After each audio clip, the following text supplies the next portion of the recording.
This video will provide general guidelines to help you prepare for your total knee replacement. Always follow the specific instructions of your surgeon or therapist.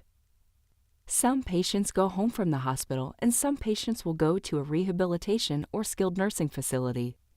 It's important that you plan to have these arrangements made and help available before you come to the hospital. After your surgery, you'll be busy healing and learning to use your new joint. If your surgeon has talked to you about going to a rehab facility after surgery, contact your insurance company to see which facilities are in network and go visit some of them. Have a list of at least 3 possible choices to give the hospital social worker after surgery. You do not need to request pre-authorization with your insurance for a rehab facility prior to surgery. We will do this once you are admitted to the hospital. Line up someone to help you. Have a person or people scheduled to help you every day for at least the first week you're home. You will need to have someone stay with you all day the entire first day when you return home.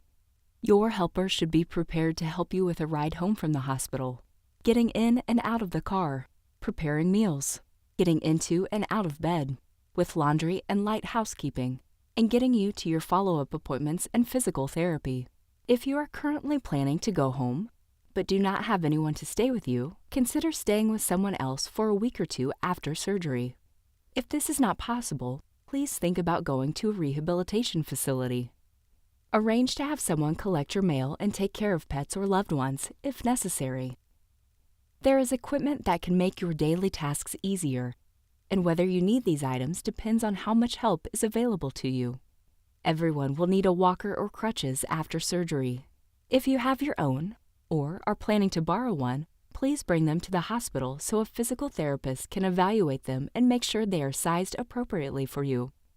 Other items you might need are: if you are having difficulty getting on and off the toilet before your surgery and your commode seems low, you may consider an elevated toilet seat for tall individuals.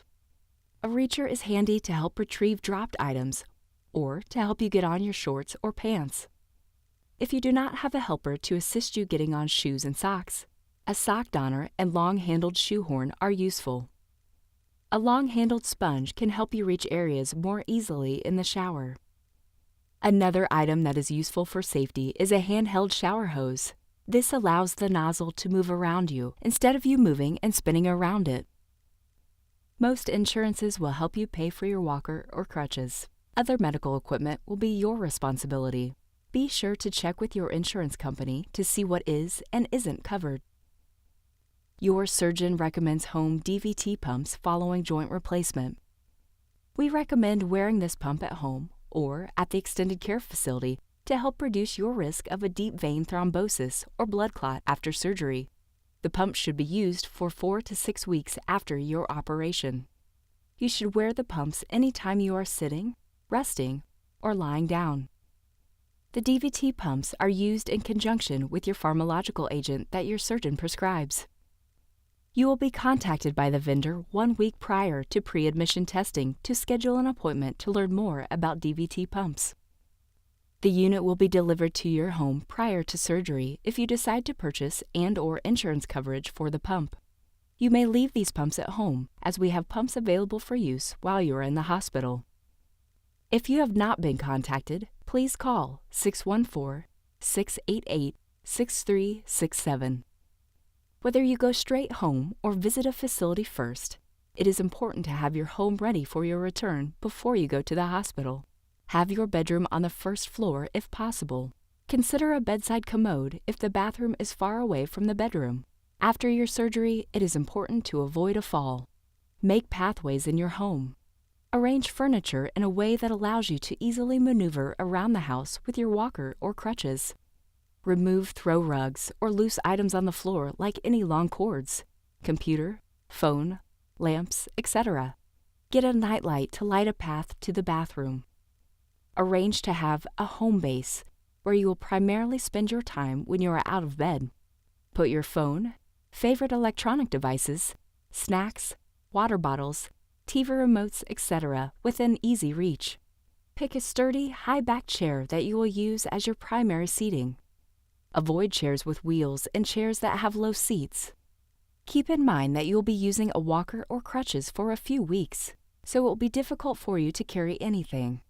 A backpack or fanny pack works well for carrying small items like your phone, snacks, and drinks. If you have steps to enter your house, consider having at least one railing installed if it's not there already. If you have pets at home, be very cautious when walking as they get underfoot easily and can create tripping hazards. When you first come home, it's often best to put your pet in a room separate from your main area until you get settled in a chair. Having a source of cold helps reduce swelling, which is very crucial to getting your knee to bend after surgery. You will be given a cooler device at the hospital that circulates cold water to cool your joint. You will be able to take the device home with you. Also, ice in a bag or frozen peas work well placed in a pillowcase. Some people find commercial gel packs convenient. It's a good idea to practice these before your surgery so you are familiar with them when you come to the hospital. You will do these exercises 10 times each, every hour after your surgery.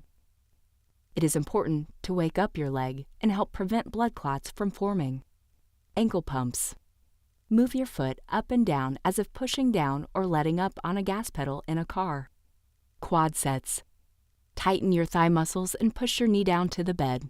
Hold for 5 seconds and release. Gluteal sets.